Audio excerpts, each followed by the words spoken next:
Kindlasti oled kuulnud ülemaailmselt kasutatavat loosungist Save the Bees ehk päästke mesilased, viidates nende eluolu parandamisele ja kaitsele inimeste poolt. Kuid miks peaks meie üldse mesilaste heaolust hoolima? Kus saame märgata mesilaste mõju maailmale ja inimkonnale?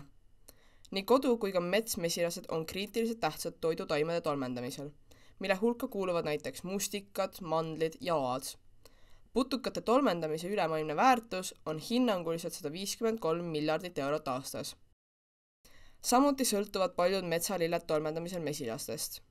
Mesilaste kadumisel võivad olla drastilised tagajärjed nii taimedele kui ka neist sõltuvatele loomadele. Maailm muutuks veel värvitumaks ja üksluisemaks.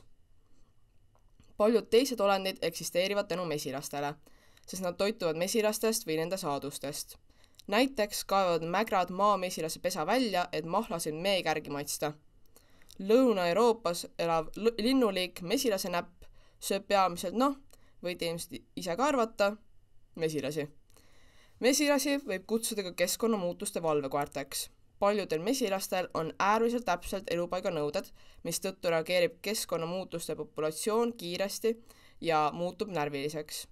Näiteks võivad muutuste all kannatavad mesilaspered sülemleda ehk tarust lahkuda ja asuda uue koduotsingule. See muudab mesilased usaldusväärseteks keskkonnahäirete, sealhulgas ka kliimamuutuste näitajateks. Mesilased panustavad terve ökosüsteemi toimimisse. Tuletame nüüd meelde mesilaste tolmendatud vitsikuid taimi. Mõned neist taimedest kasvavad tugevaks ning imavad atmosfääris suure koguse süsihappegaasi. See protsess, mida nimetatakse süsiniku sidumiseks, kompenseerib inimeste põhjustatud heitgaasi kogust atmosfääris. Samuti seovad nende samade taimede juured pinnase kokku, aidates vältida erosiooni ja vee imbumist läbi maa, seeläbi ka üleujutusi ja varisemist. Nüüd keskendume sellele, kuidas mesilased õigupoolest üldse mett koguvad. Mesilased toodavad mett toiduks, et talvekülma üle elada. Just tänu meele jäävad mesilaskolooniad ellu aasta kõige külmemal ajal, mil pole õisi, millelt vajalikke toitaineid saada. Mesilased hindavad mett ka selles sisalduvate suhkrute pärast, mis on vajalikud nende ainevahetuse toetamiseks ja lennulihastele jõu andmiseks. Mida peavad nad siis mee valmistamiseks tegema? Alguses suunduvad meemesilased lillede keskosasse ja koguvad nektarit, mis on näite meenäärmete toodetav hele, suhkrune ja lõhnav vedelaine. See koosneb veest, suhkrutest, valkudest ja mineraalidest. Mesilased imevad nektari imilondiga meepõide, kuhu nad eritavad ensüüme, mis lagundavad aine liitsuhkrut kergemini seeditavateks lihtsuhkruteks, glükoosiks ja fruktoosiks. Nad koguvad umbes 40–50 milligrammi mett iga meekorjega. See on umbes pool ühe mesilase kaalust. Selle saavutamiseks peavad nad külastama umbes 100 lille ja tegema üle tunni aja lakkamatut tööd. Kui meepõis on täis, annab see mesilasele märku, et on aeg tagasi tarru suunduda. Samaaegselt mee tootmisega toimub tarus paljugi muud. Näiteks on üks tähtsamaid ülesandeid tarus haudmekasvatus ehk kärgstruktuuri ning rakkude ehitamine, mida tehakse peamiselt vahast ja meekammist, kuhu hiljem mesilasema oma mune saaks muneda.